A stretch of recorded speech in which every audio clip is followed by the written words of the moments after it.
So today we are gonna talk about humanity. What is humanity? Or rather, let me put it like this: what are we? How are we? Who are we? And why are we?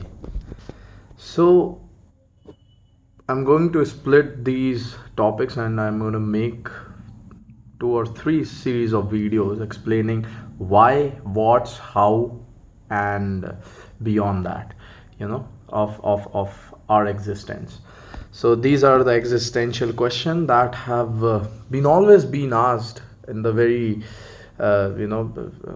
emerging of the revolution of human, the era of human, that is projected around 500 to 600 generations ago, or 5,000 to 6,000 generations ago. Apologies.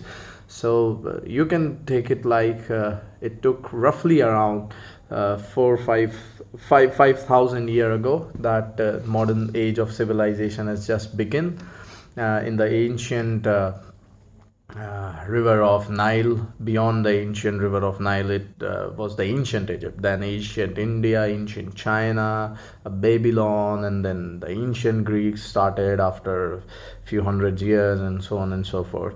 It gave us math, it gave us culture, it gives us purpose. Everyone tries to address these questions, right? Whatever we are because of the people asking these kind of existential question: why, what, how, and all those things which comes by. So medical science, before medical science there were maesters and you know uh, people who perform therapies, and people who use ancient cultures to address some medical related issues, your diseases and all those things, your conditions. So every religion and every region has its own culture based medication. Even today it exists. In India we call it Ayurveda. In Germany they call it homeopathy. In other region they call it something else. But the basic idea is every sort of culture, a huge culture, has its own cultural medication way of treating things. Medication, they have its own way of treating with the problems like transportation and technologies. They have their own ways of and method of technologies. But technology is something which has completely obliterated all the aspects of all the cultures. Yeah, you don't see a culture cross reference or the cultural counterpart of technology, because there is none. Technology is the fact. Physics is the founder of technology, and physics is the fact of the nature. So there are two types of realities: objective reality and subjective reality. So subjective reality is different for every subject. Like taste, I like something, I like veg, you might like non-veg. I like some other taste, I like this particular herb, you don't like that particular herb. So taste, or what I look, what I hear, these things are subjective, which differs subject by subject. Like my religion is subjective to me.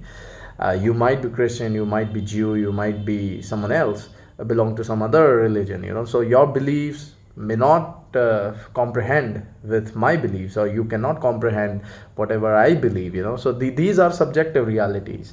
But there are objective realities, like the fact of the nature, like gravity, like temperature, like there are many things in the universe that affect of the nature, that doesn't care what you believe or not, they are going to happen, right?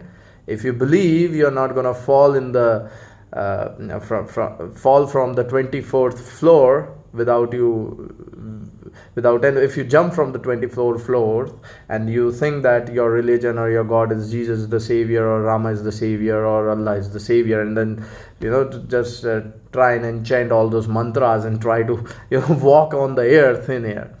People have done that before, to my surprise, similar kind of activities.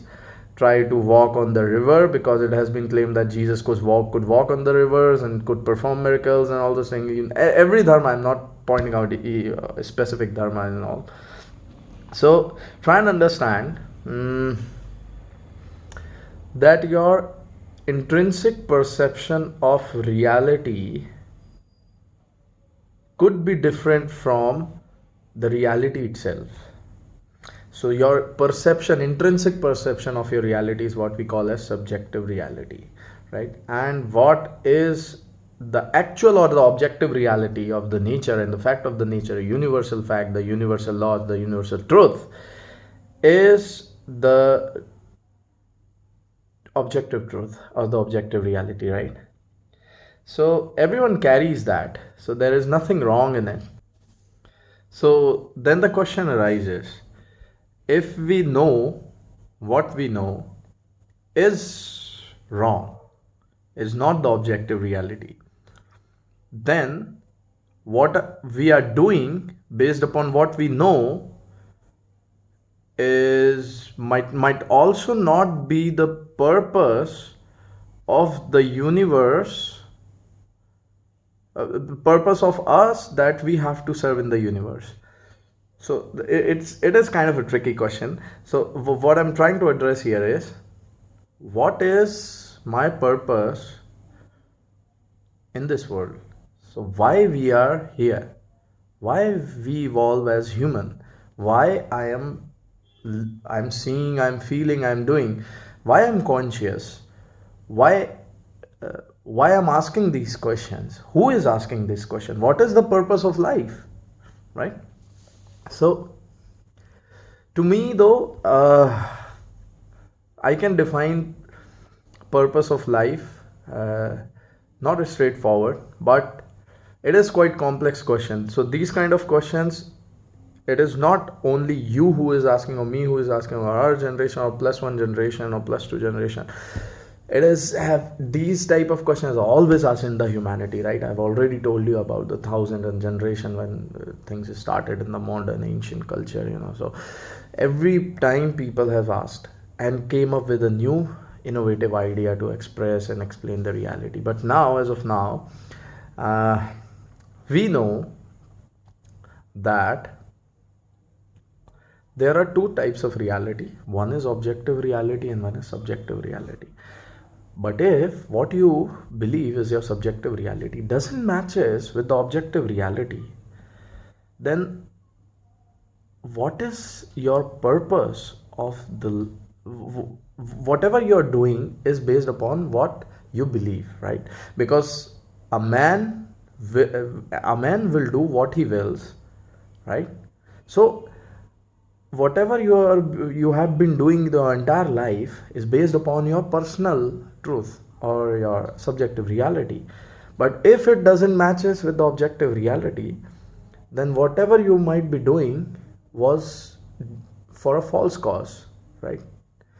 And if that is the case, then what is the true purpose of of my existence?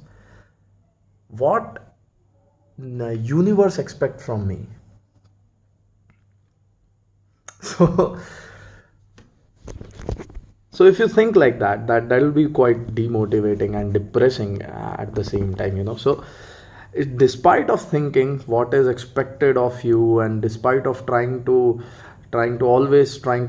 find what is the purpose of your life, my suggestion would be, try to figure out your own purpose in your life. You have to make your life worth living. You have to make your own purpose in the life, right? Until unless you don't found yourself. People used to say these phrases that you have to find yourself, you have to find yourself.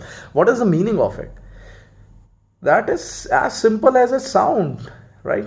I'm not trying to complicate the things, but even if you complicate it, it will turn out to be as simple as what you have started from. So try to find out the purpose of your life yourself, right? You don't have to be a scientist, you don't have to be an engineer, you don't have to be a undergraduate, graduate, master, graduate, majors in anything, right, to make your life worth living or stuff like that. Try to find the purpose of life, because there is no thing called purpose of life. You have to form your own purpose, right? Let me put it like this: a farmer finds its own purpose of life by farming and feeding people, his family, himself. A doctor finds his purposes in life by performing and treating people, performing surgeries and operations, right? Engineer finds purpose in life by creating and innovating new things and new ideas.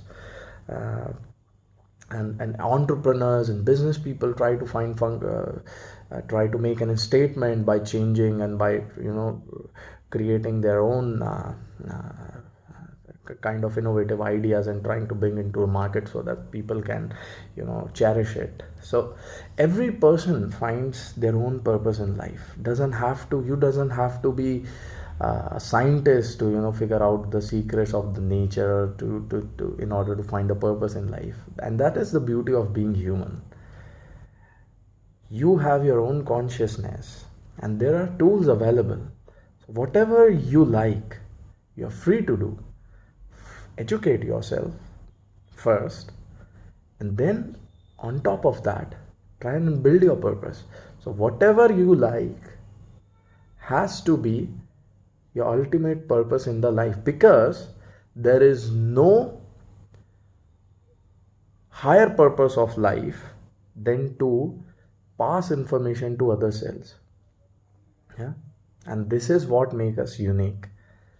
First we did by sculpting in the caves and drawing some random objects in the cave of early humans and all those things. Then we figured out language, literacy, literature arrived, and then we tried to write paper in the parchment. Scriptures were written and all those things, and then books were published and this is the very best era, I'll say, seeing the entire human history. This is the age of information, my friend. Since the birth of the internet, we are living in the age of information, and this is like the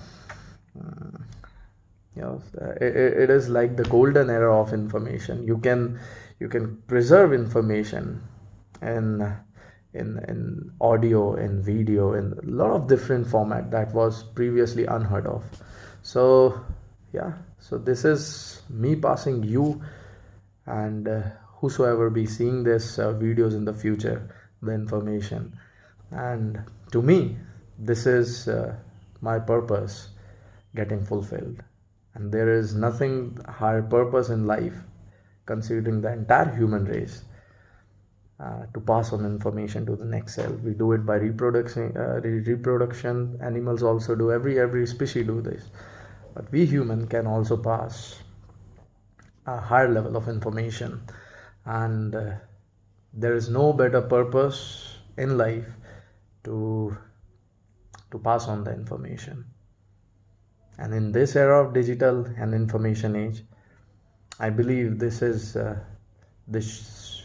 my, at least for my, I'll speak of for myself, at least, that my purpose is to express my information in the internet so that it can be reached to uh, as many as who are willing to. So yeah.